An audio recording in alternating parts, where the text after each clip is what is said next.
Yosua pasal 4 ke-12 batu peringatan. Setelah seluruh bangsa itu selesai menyeberangi sungai Yordan, berfirmanlah Tuhan kepada Yosua demikian.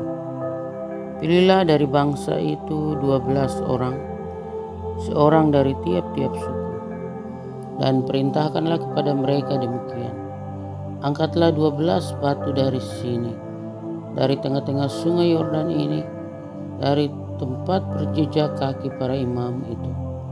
Bawalah semuanya itu ke seberang dan letakkanlah di tempat kamu akan bermalam nanti malam. Lalu Yosua memanggil ke-12 orang yang ditetapkannya dari orang Israel itu, seorang dari tiap-tiap suku. Dan Yosua berkata kepada mereka, menyeberanglah di depan tabut Tuhan Allahmu ke tengah-tengah sungai Yordan, dan angkatlah masing-masing sebuah batu ke atas bahumu menurut bilangan suku orang Israel, supaya ini menjadi tanda di tengah-tengah kamu. Jika anak-anakmu bertanya di kemudian hari, apakah artinya batu-batu ini bagi kamu, maka haruslah kamu katakan kepada mereka bahwa air sungai Yordan terputus di depan tabut perjanjian Tuhan. Ketika tabut itu menyeberangi sungai Yordan, dan air sungai Yordan itu terputus, sebab itu batu-batu ini akan menjadi tanda peringatan bagi orang Israel untuk selama-lamanya. Maka orang Israel itu melakukan seperti yang diperintahkan Yosua. Mereka mengangkat 12 batu dari tengah-tengah sungai Yordan, seperti yang difirmankan Tuhan kepada Yosua, menurut jumlah suku Israel. Semuanya itu dibawa merekalah ke seberang, ke tempat bermalam, dan diletakkan di situ. Pula Yosua menegakkan 12 batu di tengah-tengah sungai Yordan itu, di tempat bekas berjejak kaki para imam pengangkat tabut perjanjian itu. Batu-batu itu masih ada di sana sampai sekarang. Para imam pengangkat tabut itu tinggal berdiri di tengah-tengah sungai Yordan sampai selesai dilakukan segala yang diperintahkan Tuhan kepada Yosua untuk disampaikan kepada bangsa itu, sesuai dengan segala yang diperintahkan Musa kepada Yosua. Maka menyeberanglah bangsa itu dengan cepat-cepat. Ketika seluruh bangsa itu selesai menyeberang, maka menyeberanglah tabut Tuhan itu serta para imam di depan mata bangsa itu. Juga Bani Ruben, Bani Gad, dan suku Manasye yang setengah itu menyeberang dengan bersenjata di depan orang Israel itu, seperti yang dikatakan Musa kepada mereka. Kira-kira 40.000 orang yang siap untuk berperang menyeberang di hadapan Tuhan ke dataran Yeriko untuk berperang. Pada waktu itulah Tuhan membesarkan nama Yosua di mata seluruh orang Israel, sehingga mereka takut kepadanya seperti mereka takut kepada Musa seumur hidupnya. Berfirmanlah Tuhan kepada Yosua demikian, perintahkanlah para imam pengangkat tabut hukum Allah itu supaya naik dari sungai Yordan. Maka Yosua memerintahkan kepada para imam itu demikian, keluarlah dari sungai Yordan. Ketika para imam pengangkat tabut perjanjian Tuhan itu keluar dari tengah-tengah sungai Yordan, dan baru saja kaki para imam itu dijejakkan di tanah yang kering, maka berbaliklah air sungai Yordan itu ke tempatnya dan mengalir seperti dahulu dengan meluap sepanjang tepi. Bangsa itu telah keluar dari sungai Yordan pada tanggal 10 bulan pertama, dan mereka berkemah di Gilgal di batas timur Yeriko. Ke-12 batu yang diambil dari sungai Yordan itu ditegakkan oleh Yosua di Gilgal. Dan berkatalah ia kepada orang Israel demikian, Apabila di kemudian hari anak-anakmu bertanya kepada ayahnya, apakah arti batu-batu ini? Maka haruslah kamu beritahukan kepada anak-anakmu begini, Israel telah menyeberangi sungai Yordan ini di tanah yang kering. Sebab Tuhan Allahmu telah mengeringkan di depan kamu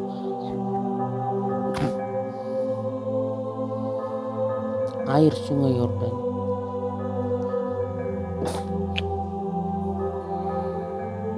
sampai kamu dapat menyeberang seperti yang telah dilakukan Tuhan Allahmu dengan laut Teberau yang telah dikeringkannya di depan kita, sampai kita dapat menyeberang, supaya semua bangsa di bumi tahu bahwa kuat tangan Tuhan, dan supaya mereka selalu takut kepada Tuhan Allahmu.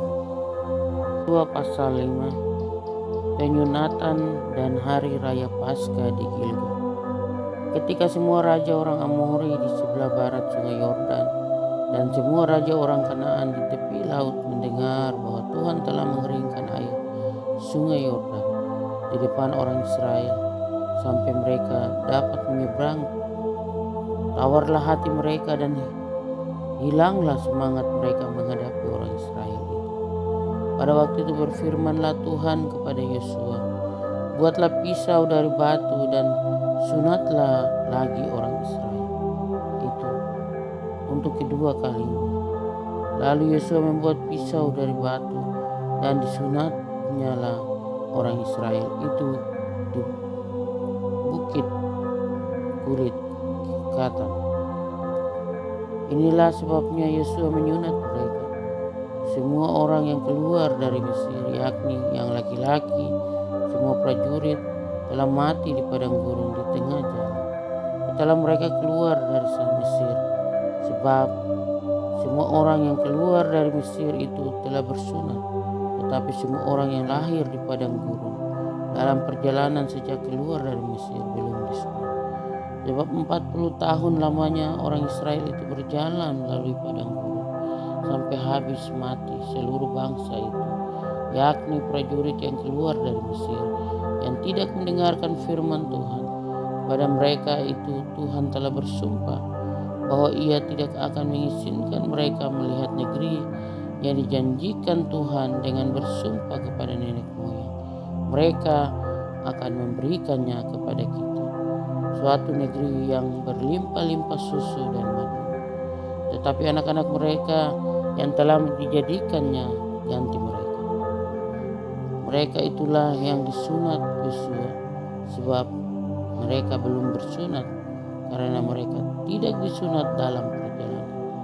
Setelah seluruh bangsa itu selesai disunat, maka tinggallah mereka di tempatnya masing-masing di perkemahan itu sampai mereka sembuh. Dan berfirmanlah Tuhan kepada Yosua, hari ini telah kuhapuskan celah Mesir itu daripadamu. Itulah sebabnya nama tempat itu disebut Gilgal sampai sekarang. Sementara berkemah di Gilgal, orang Israel itu merayakan Paskah pada hari yang ke-14 bulan itu, pada waktu petang di dataran Yeriko. Lalu pada hari sesudah Paskah mereka makan hasil negeri itu, yakni roti yang tidak beragi dan gandum pada hari itu juga. Lalu berhentilah mana itu pada keesokannya harinya setelah mereka makan hasil negeri itu. Jadi orang Israel tidak beroleh mana lagi, tetapi dalam tahun itu mereka makan yang dihasilkan tanah Kanaan. Panglima bala tentara Tuhan. Ketika Yosua dekat Yeriko, ia melayangkan pandangannya. Dilihatnya seorang laki-laki berdiri di depannya dengan pedang terhunus di tangannya. Yosua mendekatinya dan bertanya kepadanya, kawankah engkau atau lawan? Jawabnya, bukan, tetapi akulah panglima bala tentara Tuhan. Sekarang aku datang. Lalu sujudlah Yosua dengan mukanya ke tanah menyembah dan berkata kepadanya, apakah yang akan dikatakan Tuanku kepada hamba-Nya ini? Dan panglima bala tentara Tuhan itu berkata kepada Yosua, tanggalkanlah kasutmu dari kakimu, sebab tempat engkau berdiri itu kudus. Dan Yosua berbuat demikian. Yosua pasal 6. Jatuhnya Yeriko. Dalam pada itu Yeriko telah menutup pintu gerbangnya, telah tertutup kota itu karena orang Israel. Tidak ada orang keluar atau masuk. Berfirmanlah Tuhan kepada Yosua, ketahuilah, aku serahkan ke tanganmu Yeriko ini beserta rajanya dan pahlawan-pahlawannya yang gagah perkasa.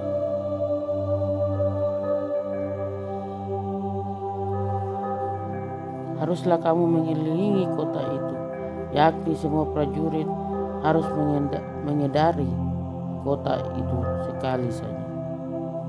Demikian harus engkau perbuat 6 hari lamanya. Dan 7 orang imam harus membawa 7 sangkakala tanduk domba di depan tabut. Tetapi pada hari yang ke-7, 7 kali kamu harus mengelilingi kota itu, sedang para imam meniup sangkakala. Apabila sangkakala tanduk domba itu panjang bunyinya, dan kamu mendengar bunyi sangkakala itu, maka haruslah seluruh bangsa bersorak dengan sorak yang nyaring. Maka tembok kota itu akan runtuh, lalu bangsa itu harus memanjatnya, masing-masing langsung ke depan. Kemudian Yosua bin Nun memanggil para imam dan berkata kepada mereka, angkatlah tabut perjanjian itu, dan 7 orang imam harus membawa 7 sangkakala tanduk domba di depan tabut Tuhan. Dan kepada bangsa itu dikatakannya lah, majulah, kelilingilah kota itu, dan orang-orang bersenjata harus berjalan di depan tabut Tuhan. Segera sesudah Yosua berkata kepada bangsa itu, maka berjalanlah maju ke-7 orang imam yang membawa ke-7 sangkakala tanduk domba itu di hadapan Tuhan. Lalu mereka meniup sangkakala, sedang tabut perjanjian Tuhan mengikuti mereka.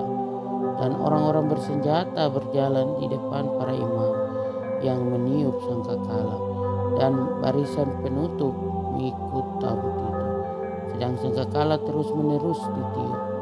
Tetapi Yosua telah memerintahkan kepada bangsa itu demikian, janganlah bersorak dan janganlah perdengarkan suaramu, sepatah kata pun janganlah keluar dari mulutmu, sampai pada hari aku mengatakan kepadamu, bersoraklah, maka kamu harus bersorak. Demikianlah tabut Tuhan mengelilingi kota itu, mengedarinya sekali saja. Kemudian kembali mereka ke tempat perkemahan dan bermalam di tempat perkemahan itu. Keesokan harinya Yosua bangun pagi-pagi, lalu para imam mengangkat tabut Tuhan.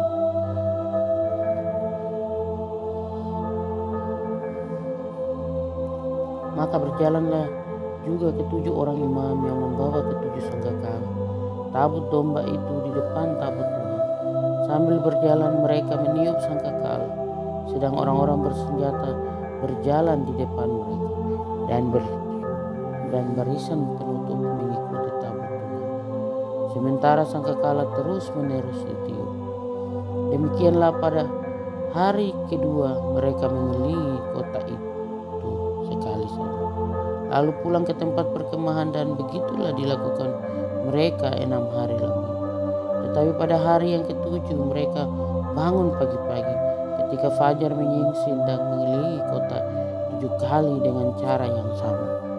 Hanya pada hari itu mereka mengelilingi kota itu 7 kali. Lalu pada ke-7 kalinya ketika para imam meniup sangkakala, berkatalah Yosua kepada bangsa itu, bersoraklah, sebab Tuhan telah menyerahkan kota ini kepadamu. Dan kota itu dengan segala isinya akan dikhususkan bagi Tuhan untuk dimusnahkan. Hanya Rahab, perempuan sundal itu, akan tetap hidup, ia dengan semua orang yang bersama-sama dengan dia dalam rumah itu, karena ia telah menyembunyikan orang suruhan yang kita suruh. Tetapi kamu ini, jagalah dirimu terhadap barang-barang yang dikhususkan untuk dimusnahkan, supaya jangan kamu mengambil sesuatu dari barang-barang yang dikhususkan itu setelah mengkhususkannya, dan dengan demikian membawa kemusnahan atas perkemahan orang Israel dan mencelakakan. Segala emas dan perak serta barang-barang tembaga dan besi adalah kudus bagi Tuhan. Semuanya itu akan dimasukkan ke dalam perbendaharaan Tuhan. Lalu bersoraklah bangsa itu sedang sangkakala ditiup. Segera sesudah bangsa itu mendengar bunyi sangkakala, bersoraklah mereka dengan sorak yang nyaring, maka runtuhlah tembok itu. Lalu mereka memanjat masuk ke dalam kota, masing-masing langsung ke depan dan merebut kota itu. Mereka menumpas dengan mata pedang segala sesuatu yang di dalam kota itu, baik laki-laki maupun perempuan, baik tua maupun muda, sampai kepada lembu, domba, dan keledai. Tetapi kepada kedua orang pengintai negeri itu, Yosua berkata, masuklah ke dalam rumah perempuan sundal itu, dan bawalah keluar perempuan itu dan semua orang yang bersama-sama dengan dia, seperti yang telah kamu janjikan dengan bersumpah kepadanya. Lalu masuklah kedua pengintai muda itu dan membawa keluar Rahab dan ayahnya, ibunya, saudara-saudaranya, dan semua orang yang bersama-sama dengan dia, bahkan seluruh kaumnya dibawa mereka keluar. Lalu mereka menunjukkan kepadanya tempat tinggal di luar perkemahan orang Israel. Tetapi kota itu dan segala sesuatu yang ada di dalamnya dibakar mereka dengan api. Hanya emas dan perak, barang-barang tembaga dari besi, ditaruh mereka di dalam perbendaharaan rumah Tuhan. Demikianlah Rahab perempuan sundal itu dan keluarganya serta semua orang yang bersama-sama dengan dia dibiarkan hidup oleh Yosua. Maka diamlah perempuan itu di tengah-tengah orang Israel sampai sekarang, karena ia telah menyembunyikan orang suruhan yang disuruh Yosua mengintai Yeriko. Pada waktu itu bersumpahlah Yosua katanya, terkutuklah di hadapan Tuhan orang yang bangkit untuk membangun kembali kota Yeriko dengan membayarkan nyawa anaknya yang sulung. Ia akan meletakkan dasar kota itu, dan dengan membayarkan nyawa anaknya yang bungsu, ia akan memasang pintu gerbangnya. Dan Tuhan menyertai Yosua, dan terdengarlah kabar tentang dia di seluruh negeri itu. Yosua pasal 7. Dosa dan hukuman Akan.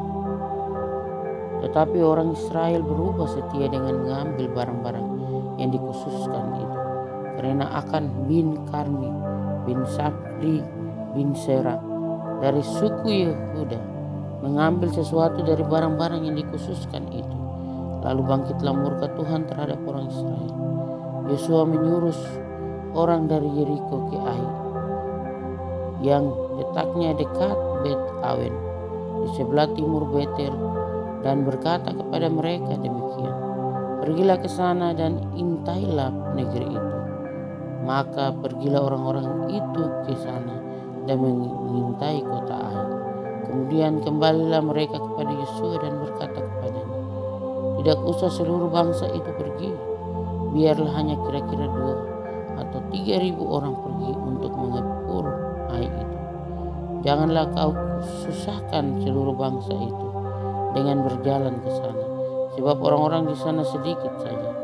Maka berangkatlah kira-kira 3.000 orang dari bangsa itu ke sana, tetapi mereka melarikan diri di hadapan orang-orang Ai.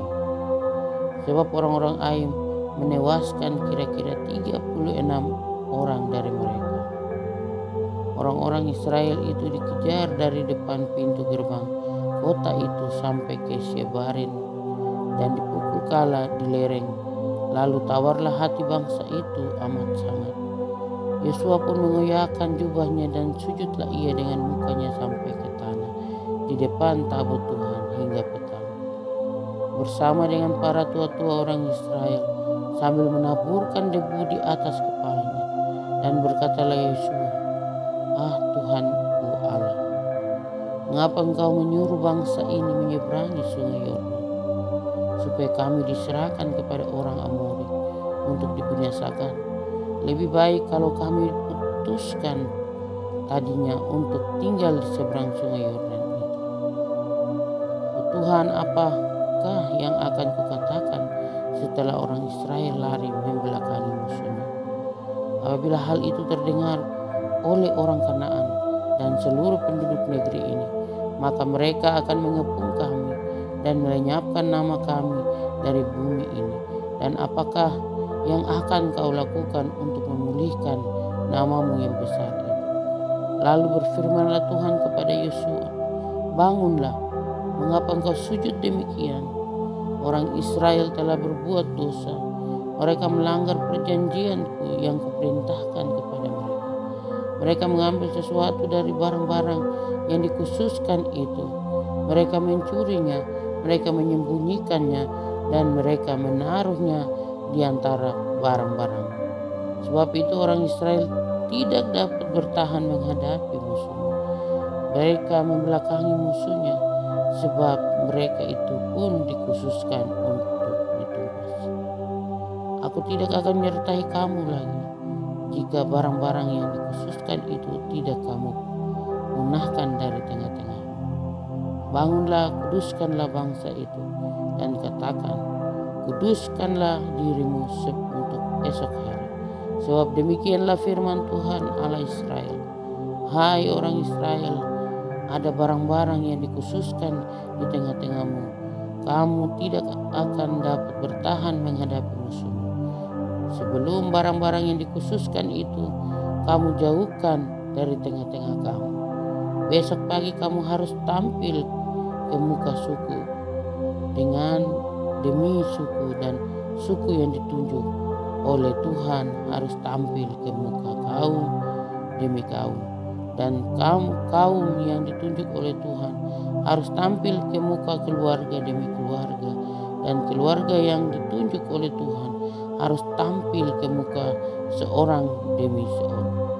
Dan siapa yang didapati menyimpan barang-barang yang dikhususkan itu akan dibakar dengan api, ia dan segala sesuatu yang ada padanya, sebab ia telah melanggar perjanjian Tuhan dan berbuat noda di antara orang Israel. Keesokan harinya bangunlah Yosua pagi-pagi, lalu menyuruh orang Israel tampil ke muka suku demi suku. Maka didapatilah suku Yehuda. Ketika disuruhnya tampil ke muka kaum Yehuda, maka didapatinya kaum Serah.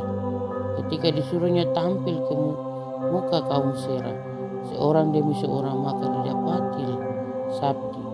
Ketika disuruhnya keluarga orang itu tampil ke muka seorang demi seorang, maka didapatilah Akan bin Karmi bin Sabdi bin Serah dari suku Yehuda. Berkatalah Yosua kepada Akan, anakku, hormatilah Tuhan Allah Israel dan mengakulah di hadapannya. Katakanlah kepadaku apa yang kau perbuat, jangan sembunyikan kepadaku. Lalu Akan menjawab Yosua, katanya, benar, akulah yang berbuat dosa terhadap Tuhan Allah Israel, sebab beginilah perbuatan. Aku melihat di antara barang-barang jarahan itu jubah yang indah buat Sinear, dan 200 sikal perak, dan sebatang emas yang 50 sikal beratnya. Aku mengingininya, maka ku ambil.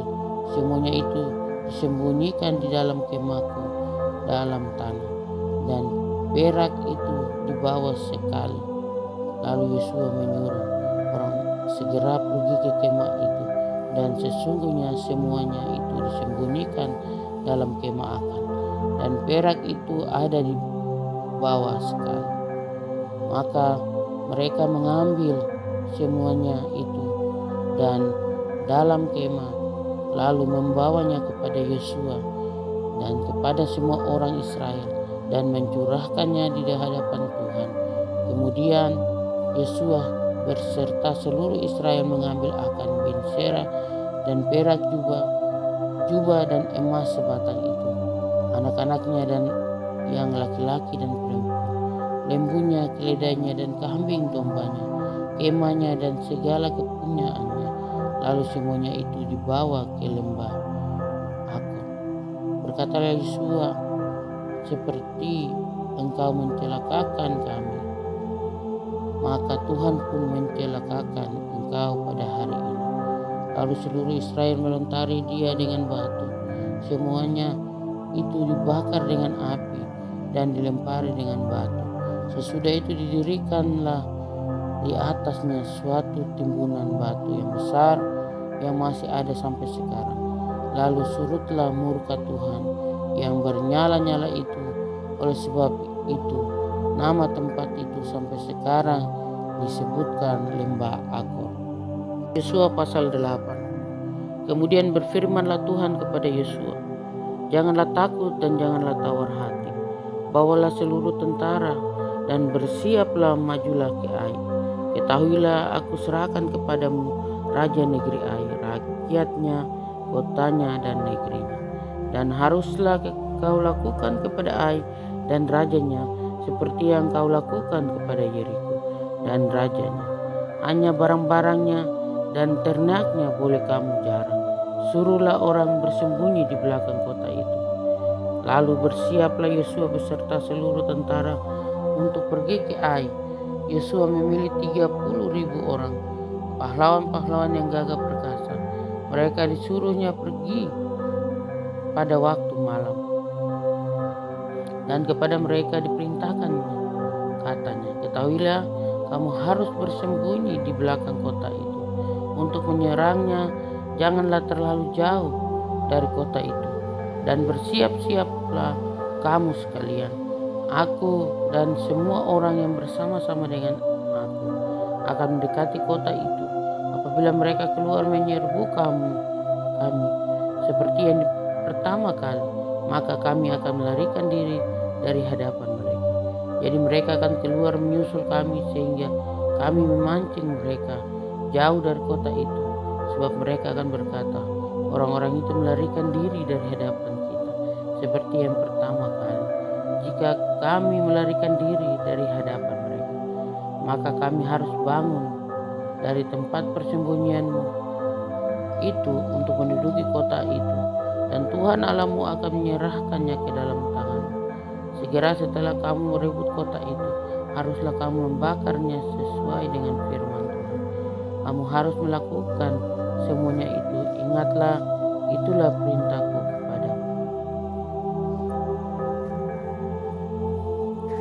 Demikianlah Yosua menyuruh mereka pergi, lalu berjalanlah mereka ke tempat persembunyian dan tinggal di antara Betel dan Ai, di sebelah barat Ai. Tetapi Yosua bermalam di tengah-tengah rakyat pada malam itu. Keesokan harinya Yosua bangun pagi-pagi, lalu periksanya lah barisan bangsa itu, dan berjalanlah ia maju beserta para tua-tua orang Israel di depan bangsa itu ke Ai. Juga seluruh tentara yang bersama-sama dengan dia berjalan maju. Mereka maju mendekat lalu sampai ke tangan kota itu. Kemudian berkemahlah mereka di sebelah utara Ai, sehingga lembah itu ada di antara mereka dan Ai. Yosua telah mengambil kira-kira 5.000 orang, lalu disuruhnya mereka bersembunyi di antara Betel dan Ai, di sebelah barat kota itu. Beginilah rakyat itu diatur, seluruh tentara itu, dan di sebelah utara kota dengan barisan belakang di sebelah barat kota.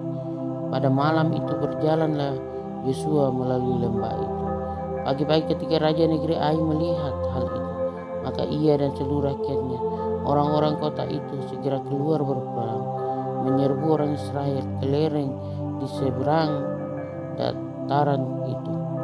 Raja itu tidak tahu bahwa ada orang bersembunyi di belakang kota. Yosua dan seluruh orang Israel itu berlaku seolah-olah dipukul mundur oleh mereka, lalu melarikan diri ke arah padang gurun. Sebab itu semua orang yang ada di kota dikerahkan untuk mengejar orang Israel. Maka mereka mengejar Yosua sehingga makin jauhlah mereka terpancing dari kota. Seorang pun tidak tertinggallah di Ai dan Betel yang tidak keluar memburu orang Israel. Mereka meninggalkan kota itu terbuka karena mereka mengejar orang Israel.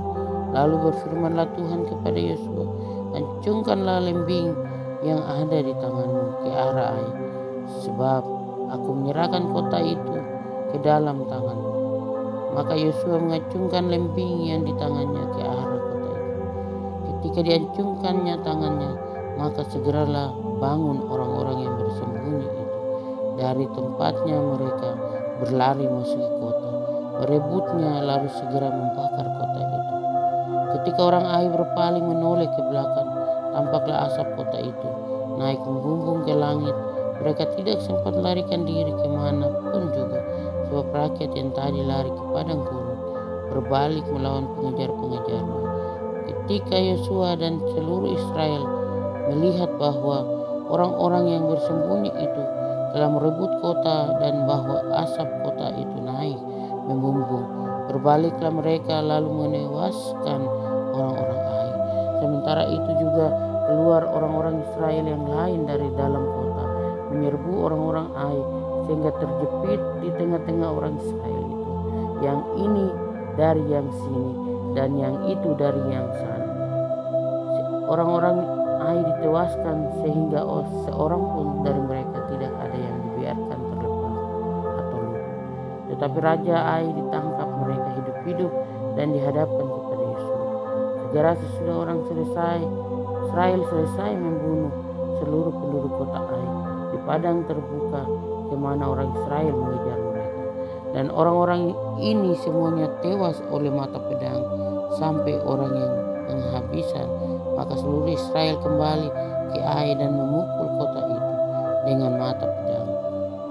Jumlah semua orang yang tewas pada hari itu, baik laki-laki maupun perempuan, ada 12.000 orang, semuanya orang Ai. Dan Yosua tidak menarik tangannya yang mengacungkan lembing itu sebelum seluruh penduduk kota Ai ditumpasnya. Hanya ternak dan barang-barang kota itu dijarah oleh orang Israel sesuai dengan firman Tuhan yang diperintahkannya kepada Yosua. Yosua membakar Ai dan membuatnya menjadi timbunan puing untuk selama-lamanya, menjadi tempat yang tandus sampai sekarang. Dan Raja Ai digantungnya pada sebuah tiang sampai petang. Ketika matahari terbenam, Yosua memerintahkan orang menurunkan mayat itu dari tiang, lalu dilemparkan di depan pintu gerbang kota. Kemudian didirikan oranglah di atasnya suatu timbunan batu yang besar yang masih ada sampai sekarang, mesbah di Gunung Ebal, pembacaan hukum Taurat. Pada waktu itulah Yosua mendirikan mesbah di Gunung Ebal bagi Tuhan Allah Israel, seperti yang diperintahkan Musa hamba Tuhan kepada orang Israel menurut apa yang tertulis dalam kitab hukum Musa. Suatu mesbah dari batu-batu yang tidak dipahat, yang tidak diolah dengan perkakas besi apapun. Di atasnya lah mereka mempersembahkan korban bakaran kepada Tuhan dan mengorbankan korban keselamatan. Dan di sanalah di atas batu-batu itu dituliskan Yosua salinan hukum Musa yang dituliskannya di depan orang Israel. Seluruh orang Israel, para tua-tua, para pengatur pasukannya, dan para hakimnya berdiri sebelah menyebelah tabut berhadapan dengan para imam yang memang suku Lewi, para pengangkat tabut perjanjian Tuhan itu, baik pendatang maupun anak negeri.